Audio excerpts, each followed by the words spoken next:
Hello there. My name is Max Possessor, and I'm going to be your mediator today on the macroeconomic issue that is commonly asked: are profits the only business of business? Sitting to my right is Sean Wills and Kelly Peel, who will be providing us with information that is in favor of this statement, and sitting to my left is Eric Jordan and Mike Stussky, who will disagree with this economic issue. Today, these economists will be taking side on clashing views of this macroeconomic issue. In our free market economy, it is widely believed that if a business pursues profits, society will be better off. Adam Smith, considered by many to be the father of capitalism, suggested that through the power of individual self-interest, the invisible hand would lead markets and, in fact, society to maximize well-being. The fact is, big corporations rule America. Corporations are not just big businesses, and Americans cannot view them as such. Corporations are nations in themselves. There are very strong opinions on both sides of this argument of whether or not the profit motive is the only concern of business, as these economics consider the free market, individual self-interest, and profit motive. Before we start our debate today, we are going to show a brief video from Yale University to help give our listeners a better understanding of both sides of the argument that will be debated.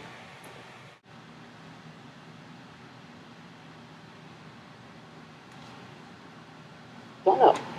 On that, Bill Gates posited this idea of creative capitalism, in which he broadened the notion that one can have an ethical company, and a company can play a broader role than just profit maximization for shareholders. And in that way, we can actually see multiple returns to society beyond the great product that the company makes, or for the shareholder, money that they will give as a residual because that's their money to give. But the company itself can be ethical and have an impact. But a lot of people oppose that view and say, no, companies should be limited to profit maximization, sort of in the Friedman sense. Do you agree with that? I think profit maximization is really a too narrow of a definition of the role of the company. I'd say I'm more on Bill Gates' side on this, that the company is a member of the community in some sense and needs to play a role in the broadly defined community.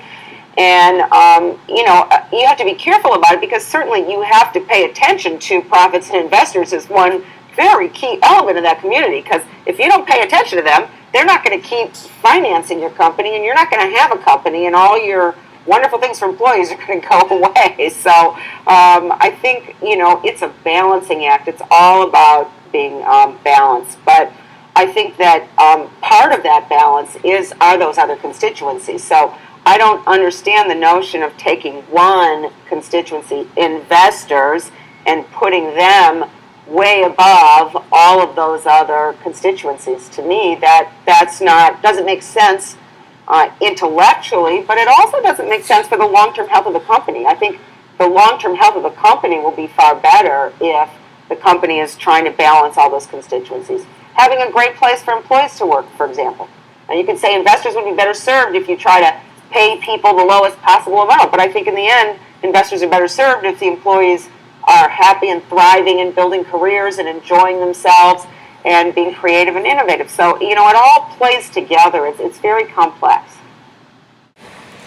Okay, so Sean and Kelly, since you guys are for this statement, can you guys give me some reasons as to why you believe that profits are the only business of business? We believe that profits are the only business of business because in a free enterprise private property system, a corporate executive is an employee of the owners of the business. He has direct responsibility to his employers. That responsibility is to conduct the business in accordance with their desires, which generally will be to make as much money as possible while conforming to the basic rules of the society, both those embodied in law and those embodied in ethical custom. The key point is that in his capacity as a corporate executive, the manager is the agent of the individuals who own the corporation or establish the institution, and his primary responsibility is to them. That essentially is why the corporate fiduciary duties exist, to protect the stakeholders and ensure that their employees, the officers and directors of their corporation, are acting in the interests of the corporation rather than their own interests or the interests of some third party. When you introduce the idea of social responsibility into the equation, things just become rather complicated. Just as Friedman said, there is one and only one social responsibility of business: to use its resources and engage in activities designed to increase its profits so long as it stays within the rules of the game, which is to say, engages in open and free competition without deception or fraud. In order to maintain a thriving corporate business, it is in our best interest to maximize profits for shareholders. Focusing primarily on profits will not only benefit the company but the economy as a whole. With the economy constantly fluctuating, it is imperative for the United States to succeed and become self-sufficient. President Obama touched on this subject as he spoke before a meeting of the Chamber of Commerce about the social responsibility of a business. He said that businesses have a responsibility too in his weekly address. If we make America the best place to do business, businesses should make their mark in America. They should set up shop here and hire our workers and pay decent wages and invest in the future of this nation. That's their obligation. President Obama urges American businesses to get in the game by letting loose trillions of dollars being held in reserves, saying that they can help create a virtuous cycle of more sales, higher demand, and greater profits that will put people back to work and turn the sluggish economy around. Okay guys, so Sean and Kelly provided some very good points as to why they agree that profits are the only business of business. Can you let us know as to why you disagree with this statement? While they have some valid points, we believe that it is the entrepreneurs who create a company, who bring all the factors of production together and coordinate it into a viable business. It is entrepreneurs who set the company strategy and who negotiate the terms of trade with all of the voluntarily cooperating stakeholders, including the investors. So what our opponents feel it's the investors' money that they're taking care of. In reality, it's the entrepreneurs who came up with the whole business plan and the model in order to make a profit in the first place. So it is them working for us and not the other way around. Businesses that are not socially responsible cause negative externalities such as pollution and smog that will shift the supply and demand graph, which will cause a net loss to society. The best example of what a negative externality could do to a company is the BP oil spill. This has hurt society by destroying much of the wildlife in the Gulf of Mexico, damaging large parts of Louisiana and surrounding areas that depend on that wildlife. This hurt the business's reputation and causes them billions of dollars to clean up. So when a company has a negative externality, it affects the graph in this way. The negative externality causes supply to shift to the left,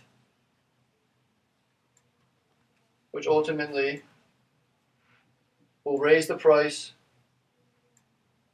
and will cause the quantity demanded to decrease.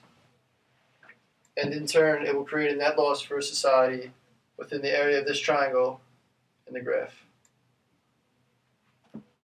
The negative externality causes the marginal cost to exceed the marginal benefit, which in turn would cause a loss for the business as well as society. So acting socially responsible and not causing negative externalities could ultimately help the business. School of Business at Oklahoma City University, Vince Orza, back for his weekly visit. Hope you had a good time away. Did, enjoyed myself. Very good. While you were gone, this BP thing didn't get solved. The economic impact, what is it going to be on not only the Gulf Coast, but for all of us? And, the one thing we have to be careful of is that we don't overreact. If the government gets a little crazy here and bans all that drilling in the Gulf, guess what? That's going to drive the price of oil and gas through the roof. It'll also affect employment in the Gulf, as well as employment and profits in the economy everywhere. And this is a big deal. Now, something Associated Press pointed out from the speech last night is they banned new permits for drilling. Drilling is still going on at this time, though, right? They hadn't banned all drilling. No, but that's what you're hearing out of Washington, and that means that tens of thousands of jobs in the Gulf could be lost. Additionally, businesses in the Gulf will be impacted by the spill. Fishing is halted, tourism's really down, hotels, restaurants, retail sales really taking a hit. Sales taxes, as a result, are also down. That affects local and state budgets, and all of that lost business means lost wages, and that means lost federal income taxes, coupled with having to pay higher unemployment compensation. Of course, the president says BP is going to pay for it all. Is that possible? Well, it is possible. BP is a big company. It makes a lot of money, and that's one of the concerns, again, people have with a government overreaction. We've got to be careful not to bite the hand that feeds us. BPA pays a lot of taxes, employs thousands of people, pays big dividends to a lot of people in their 401ks, their mutual funds. We pay taxes on those earnings. There's talk the government wants BP to suspend their quarterly dividends or pay them in shares rather than cash for at least 2 quarters. Well, that'll affect a lot of people who live off those dividends. The company earned $17 billion last year. They had $8 billion in cash left over. Wall Street estimates the spill could cost somewhere between, get this, $17 and $60 billion to clean up and reimburse everybody who's lost something. All right, $60 billion, so they'll have $8 billion in cash. How does a company pay a bill like that? Well, they're probably going to have to sell some assets if it gets to that point. They could suspend their dividend even longer. And by the way, if we cut that drilling back, guess what? That drives the price of oil up. What does BP do for a living? They sell oil. They could make more money by the fact that they get penalized and we stop drilling. So would BP like the government to restrict the drilling and like take that monkey off their back? Well, certainly there's an upside to the price of oil going up for them.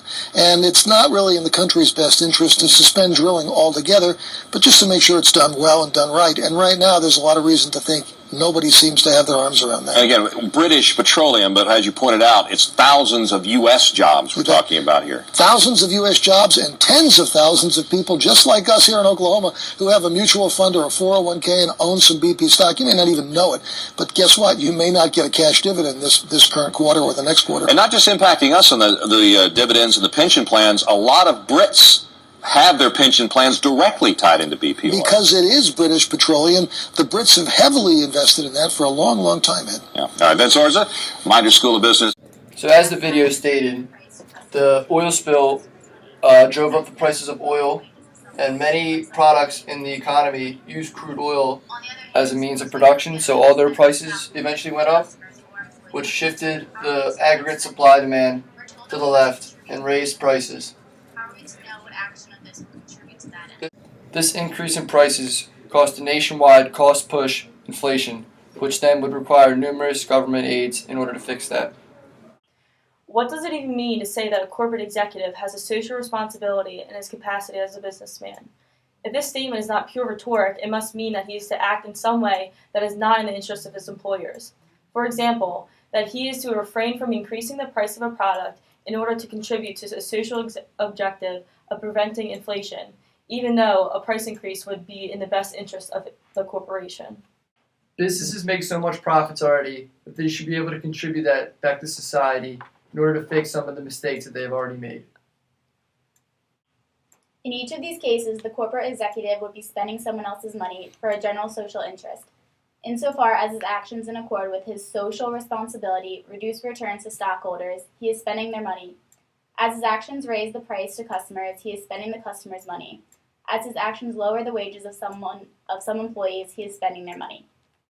On the other hand, suppose we could get away with spending the stockholders or customers or employees' money. How are we to know how to spend it?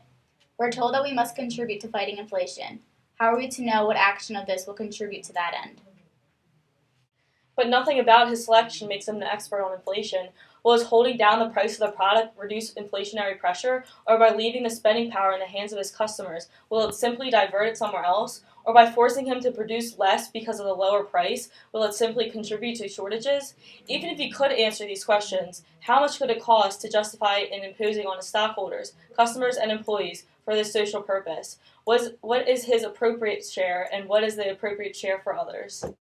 While they believe that being socially responsible will impose a cost on shareholders, other companies are still able to do so while maintaining a profit. For example, Whole Foods contributes 5 days of the year to contribute 5% of their profits to a charity of their choice. They pick charities with a very long membership list so they can gain more loyal customers that over time will steadily increase their profits. Both sides have presented their argument on corporate social responsibility. The side that argued for corporate social responsibility said that the rise of the modern corporation created and continues to create many social problems. Therefore, the corporate world should assume responsibility for addressing these problems. In the long run, it is not in the corporation's best interest to assume social responsibilities. It will increase the chances that they will have a future and reduce the chances of increased governmental regulation. Large corporations have huge reserves of human and financial capital. They should devote at least some of their resources to addressing social issues. The side that argued against corporate social responsibility said that taking on social and moral issues is not economically feasible. Corporations should focus on earning a profit for their shareholders and leave social issues to others. This is assuming that social responsibilities places those corporations doing so at a competitive disadvantage relative to those who do not. I would like to thank you for listening to our debate and have a very good day.